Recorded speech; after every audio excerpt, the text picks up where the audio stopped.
ನನ್ನ ಒಂದು 30 ವರ್ಷ ಅನುಭವದಲ್ಲಿ ಆಲ್ಮೋಸ್ಟ್ ಎಲ್ಲ ಲಗ್ನದವ್ರಿಗೂ ಕ್ಯಾನ್ಸರ್ ಬಂದಿದೆ, ಎಲ್ಲ ರಾಶಿಯವ್ರಿಗೂ ಕ್ಯಾನ್ಸರ್ ಬಂದಿದೆ. ಕ್ಯಾನ್ಸರ್ ಇಂಥ ಲಗ್ನದವ್ರಿಗೆ ಬರುತ್ತೆ, ಇಂಥ ರಾಶಿಯವ್ರಿಗೆ ಬರುತ್ತೆ ಅನ್ನೋ ಒಂದು ಪ್ರಮೇಯ ಇಲ್ಲ. ಆದರೆ ನನ್ನ ಪ್ರಕಾರ ಒಂದು ವಿಸ್ಮಯ ಏನು ಅಂತಂದರೆ, ನಾವೇನು ಯಾವಾಗಲೂ ಕೂಡ ಒಂದು ಗ್ರಹನ ನಾವು ಯಾವಾಗಲೂ ಬೈತಾ ಇರ್ತೀವಿ, ಅದೊಂದು ಗ್ರಹ ಕ್ಯಾನ್ಸರ್ಗೆ ಬಹಳ ಮುಖ್ಯವಾಗಿ ಮುಂದೆ ಬರ್ತಾರೆ, ಅದು ರಾಹು. ಯಾರ್ಯಾರಿಗೆ ರಾಹು ದಶೆ ಅಥವಾ ರಾಹು ಭುಕ್ತಿ ನಡೀತಾ ಇರುತ್ತೆ,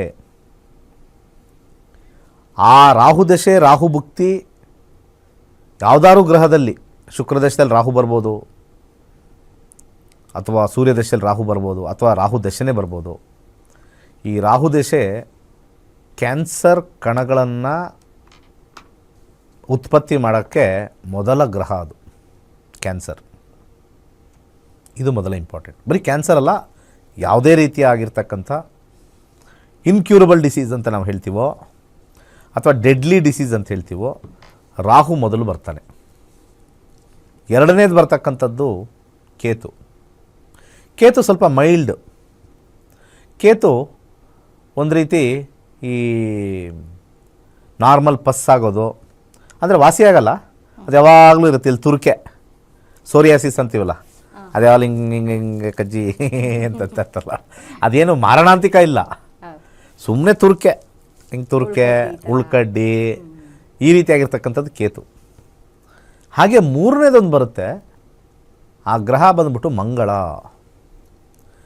ಮಂಗಳ ಏನು ಮಾಡ್ತಾನೆ, ಎಕ್ಸ್ಟರ್ನಲ್ ಇಂಜುರಿ ಮಾಡ್ತಾನೆ. ಎಕ್ಸ್ಟರ್ನಲ್ ಇಂಜುರಿ ಅಂದರೆ ಏನು, ಹೋಗ್ತಾ ಇರ್ತೀವಿ, ಯಾವನೋ ಬಂದು ಗಾಡೀಲಿ ಗುದ್ದ, ಕಾಲು ಮುರಿದೋಯ್ತು, ಹೋಗ್ತಾ ಇರ್ತೀವಿ, ಮೇಲಿಂದ ಒಂದು ಮರ ಬೀಳುತ್ತೆ ಢಮಾರ್ ಅಂತ, ಕೈ ಮೇಲೋ ಅದ್ರ ಮೇಲೋ ತಲೆ ಮೇಲೆ ಬೀಳುತ್ತೆ, ಬುಳ್ಳೆ ಓಪನ್. ಸುಮ್ಮನೆ ನಿಂತಿರ್ತೀವಿ ಒಂದು ಕಡೆ, ಯಾವುದೋ ಬಂದು ಒಂದು ಹಸುನು ಬಂದು ಗುದ್ದೋದು, ಒಂದು ಎಮ್ಮೆನೂ ಬಂದು ಗುದ್ದು ಇದು ಮಾಡುತ್ತೆ, ರಾದ್ದ ಅಂತ ಮಾಡುತ್ತೆ, ಅದೆಲ್ಲ ಮಂಗಳ.